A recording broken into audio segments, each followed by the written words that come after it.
Something very unusual has happened, and almost nobody is talking about it properly.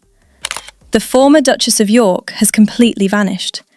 She's not just keeping a low profile or skipping a few events. There have been 0 confirmed sightings in public so far this year. No photographs, no chance sightings, no airport images, nothing. And this is a woman the press has followed for decades. Even more surprising, this disappearance didn't happen quietly.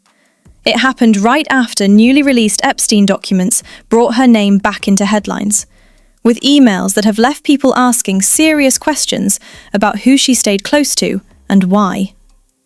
So where is she actually hiding? And how has she managed to stay completely invisible? Because according to people close to the situation, this is not accidental. It is organised, it is deliberate, and it involves help. Let's go through what we actually know, because the timeline here matters. Over the past several months, newly released documents from the US Department of Justice have brought renewed attention to the late Jeffrey Epstein and the people who were connected to him. Among the names that resurfaced was Sarah Ferguson. The details that have emerged have most of us deeply concerned. Emails that were made public reportedly show that Sarah referred to Epstein as a legend, and even described him as being like a brother to her. And as more of those messages were examined, another detail started circulating that made this even more uncomfortable. Because this was not just a past connection.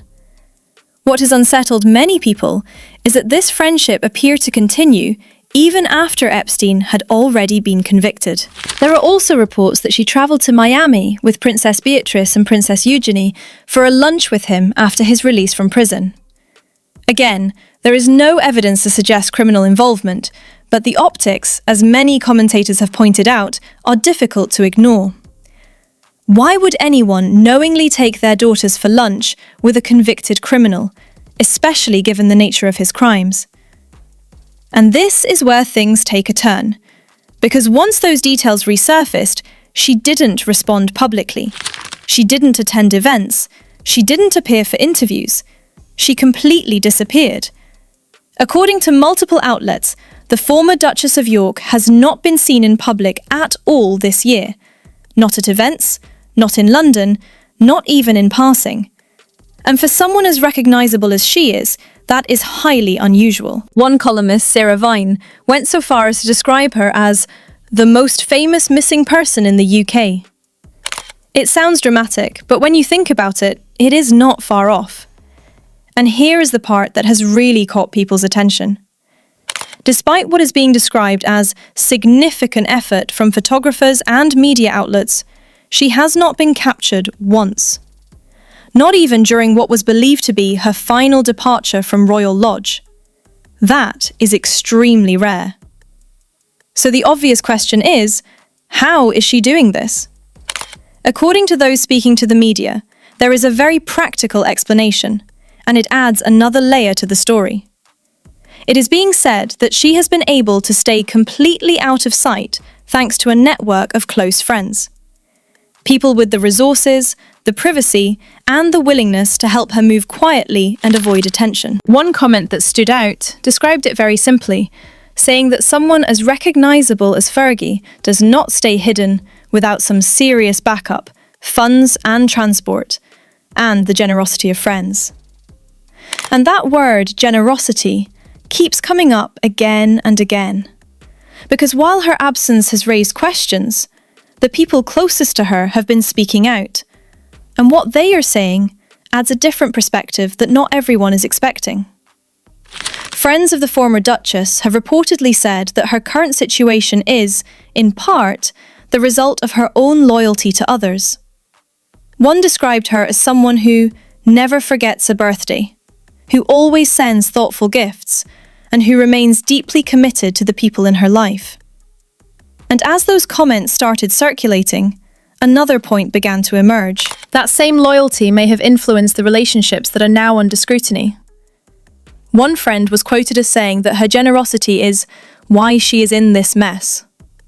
It is a very direct way of putting it, and it suggests that, from their perspective, this is not about strategy or intent, but about personal connections that have followed her for years. There is also something else happening behind the scenes. Reports suggest that she has been leaning on high-profile friends during this period, and one name that has come up is Priscilla Presley. According to those reports, Presley has been encouraging her to tell her side of the story, possibly through a memoir. And if that does happen, it could change how this entire situation is viewed. But at this point, that remains uncertain. Now, maybe it's just me, but the too loyal excuse is sounding awfully familiar. Almost the same idea as when Andrew Mountbatten Windsor claimed he met with Epstein because he is too honourable. What is not uncertain about the situation is this. Right now, her plans are unclear. Her location has not been confirmed, and there is no indication of when she might reappear publicly. And the longer this goes on, the more unusual it becomes. Because this is not someone who has quietly stepped away in the past. This is someone who has remained visible through controversies, interviews, and public appearances for years. Who never shied away from attention, whether it's positive or negative. At the end, she usually just sees dollar signs. It leaves one question hanging over all of this. Is she simply waiting for the attention to fade? Or is this the start of a much longer absence from public life? Because at the moment, all we really have are reports, quotes from friends, and a complete lack of sightings. And sometimes, that silence tells you more than anything else. I'm really interested to hear what you think about this. Do you believe she will return to public life soon? Or does this feel like a turning point for the former Duchess of York? A new chapter for Fergie? Let me know in the comments, and if you want updates as this develops, make sure you subscribe.